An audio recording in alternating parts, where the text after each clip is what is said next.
大家上午好，现在是北京时间8点16分，这里是交易修行成长驿站。那好，我们快速回到比特币盘面，目前看的是 Coinbase 基准1小时线的 K 线图。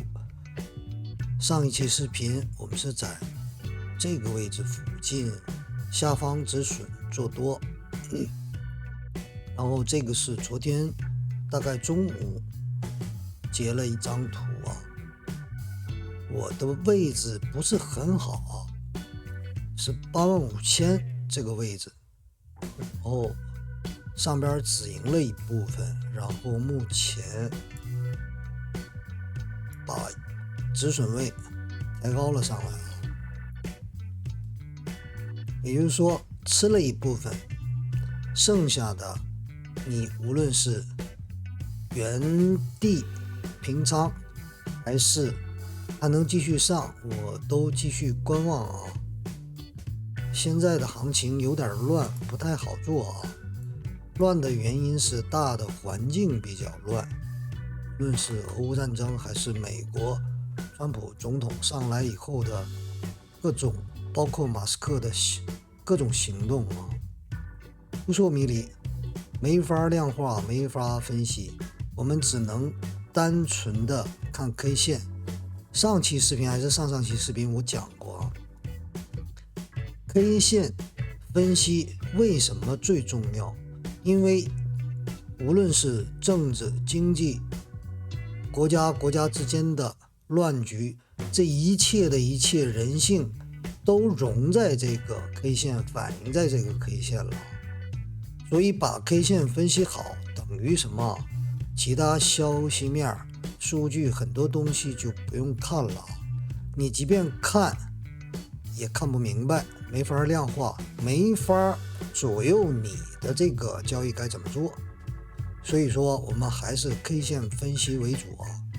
那接下来我们看一下这个区域的波动形态啊，有点像 ABCDE 小范围的啊。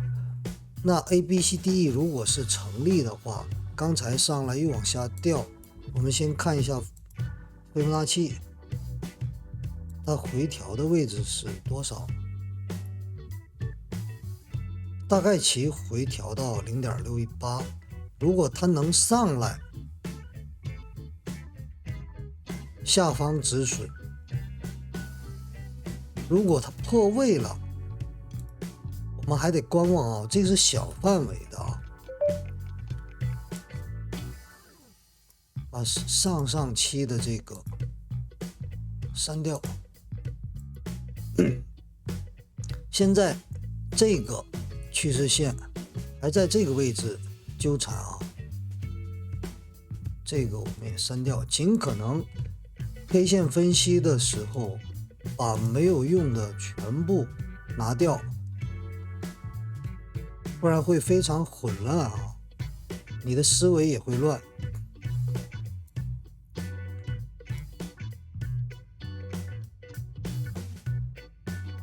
如果说这个是 WXY， 它就大概率应该继续向上啊，就怕这个不是。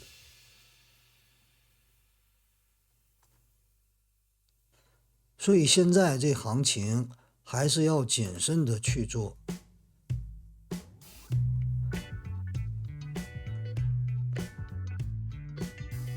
很有可能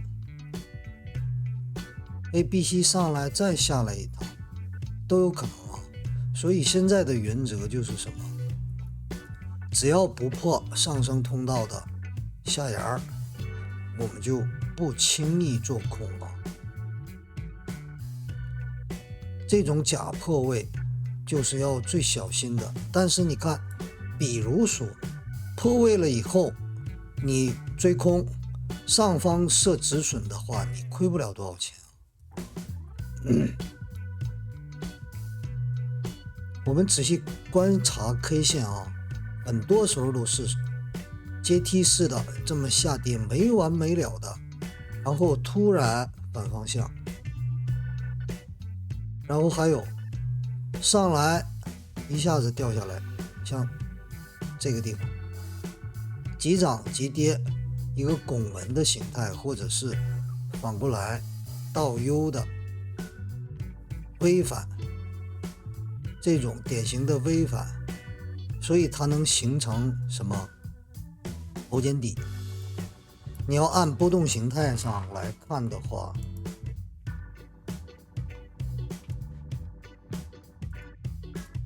无论是1、2、3、4、5下跌，它有可能是大的 ABC，535的 ABC 下跌，然后反弹，它会怎么样啊？1、2、3、4、5反弹，或者是 ABC 反弹，但 ABC 反弹里可能还是会有1、2、3、4、5，这样的话会形成什么？就是头肩底了。把这两个先拿掉。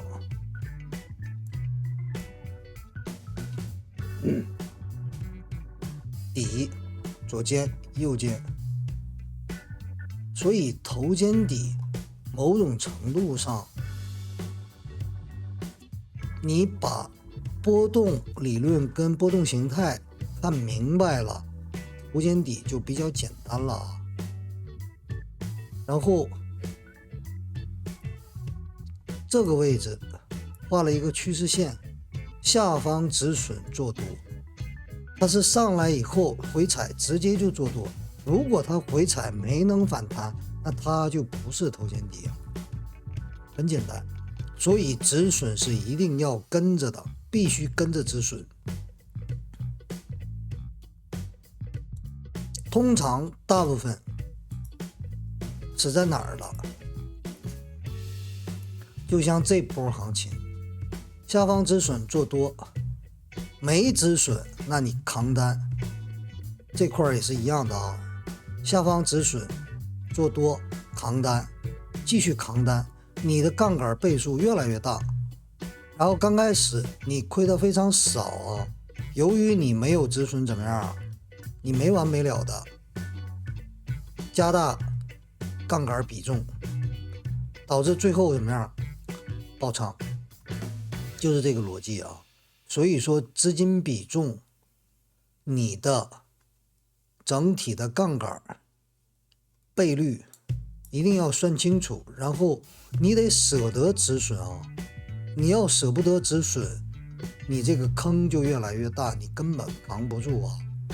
钱再多一点没有头的啊，你无论是100块钱还是100万，整体你看了多少比重，你比重大了，1个亿、10个亿都是它啊。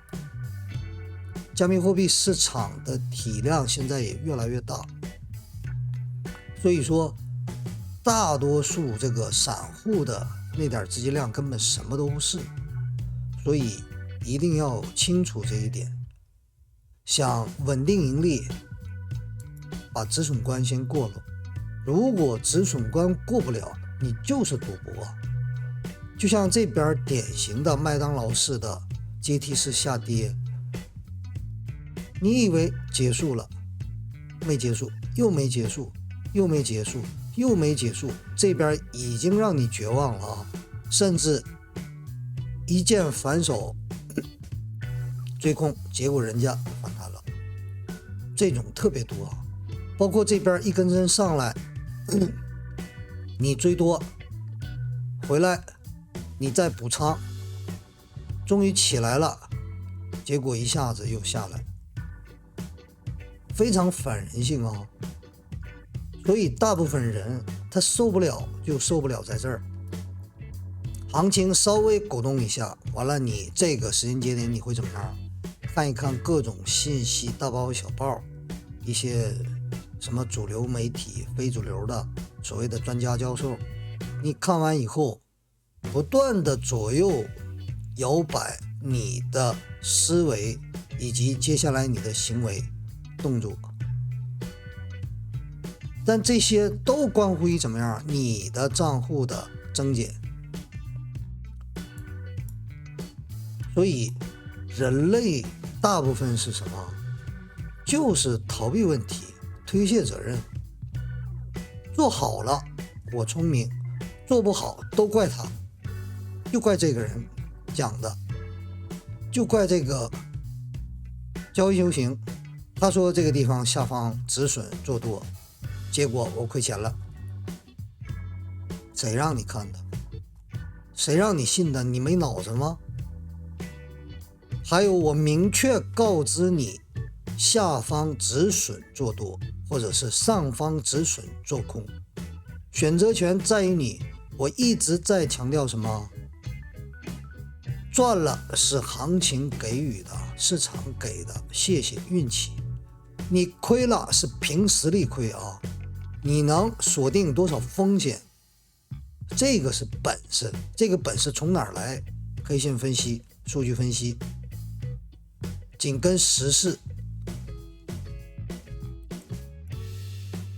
所以说大家伙一定要关注自己的账户，关注自己的问题，一个一个攻克掉。最难的就是复盘，把整个盘复好，复你的盘，不是别人的盘。你复盘要做不到位，永远做买卖交易计划没用啊，因为市场是一直在变，你的交易计划变了，你落实不了，你之前交割单当中出现的问题不能正面解决，你还是会亏钱。所以一个是止损，还有一个是复盘。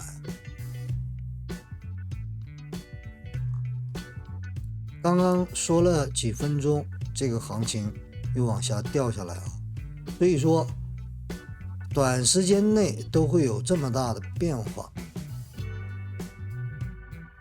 你说你能24小时盯着盘吗？不现实，盯不了。就算盯着，你眼睁睁看着，你也没办法做动作。所以说只能框定我们能承受的，我们能掌控的这一区域风险，然后去等着行情走出来。如你所料，行情演绎的好，运气好我们就赚钱，运气不好我们就锁定风险。这个是交易的关键啊，不是方向。那好，这一节就分享到这儿，希望大家交易顺利，多多赚钱。我们下期再见。